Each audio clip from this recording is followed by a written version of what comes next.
A family is now suing OpenAI for their son's wrongful death. Family says that the company's AI program, ChatGPT, encouraged their son to take his own life. The suit claims that the 16-year-old Adam Rain developed a deep emotional dependence on the chatbot. His parents found thousands of messages from his final weeks, and he wrote about his anxiety and difficulty talking to his family. The bot repeatedly encouraged him instead of guiding him toward help. OpenAI now says it's now working to strengthen ChatGPT's safeguards in light of this tragedy. Chief Legal Analyst Clay Rhodes joining us now. Specifically, let's talk about what is the family suing for, and do they have a case? Well, they're suing for damages. Obviously, your wrongful death, just like any tort claim, negligence, it's duty, breach, causation, and damages. So they're suing for the damages, the harm that was caused for the use of this application. But also they're suing for a court order to require OpenAI to have some type of age verification system put in there. They believe that no one under 18 should be using this app because it's harmful to children. These type of conversations, if it required parental support, sign in, some type of oversight, then they wouldn't get access to it. Similar to folks that are suing for, adult entertainment sites that require age verification, how states are implementing that at a routine basis now. That's exactly what the family is asking outside of the financial requirements that they're asking in any lawsuit.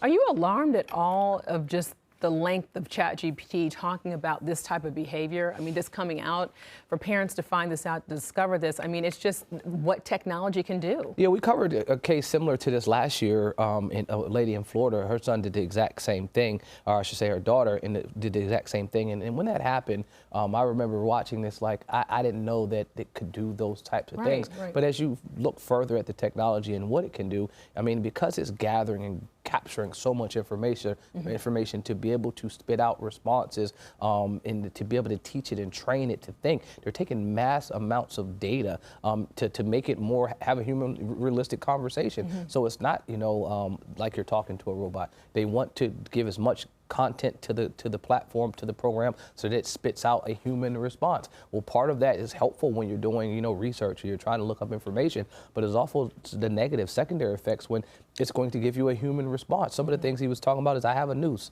in my room and I plan on keeping it in my room. And the chatbot was responding, hey, don't do that. Someone can find it. Those are the types of things a person would say. And so they say in their lawsuit, it functioned exactly as it was designed, to continually encourage and validate whatever he expressed, including his most harmful and self-destructive thoughts. Those are the things that the family alleged occurred. And they're saying this wasn't a fluke. This wasn't anything that was an abnormality that was outside of the program. They said this is how the program was supposed to work, and it did its intended purpose. And just reading the messages, I mean, they're chilling. It really is. Chat saying that I was there for you, I'll be here for you, those kinds of things, those kinds of emotions.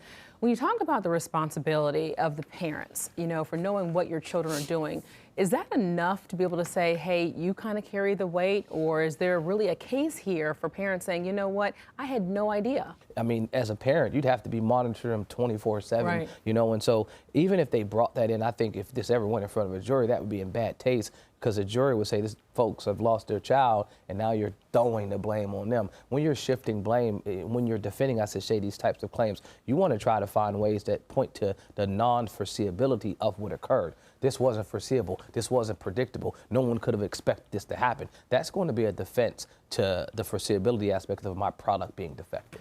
I started playing around with ChatGPT recently, and I have young children, and just, for fun, it's like my young kids have gotten on, asked chat questions, things like that. This case right here, this lawsuit, you're a parent of 4, does it make a difference? They have more access to technology than ever before, and they can use that technology to advance their education, or they can use it for destruction, and they can use it for companionship. Because there's these different avenues that weren't there when we were around, if you just act like it's something for fun for them, you're missing, 2/3 of what it can be used for. And so I think for me, it's just being aware that it exists, and then also trying to find ways that, okay, do I know how to use this so that I can stop them from improperly using it? Absolutely. Great advice. Clay Rhodes, thank you so much for joining us today.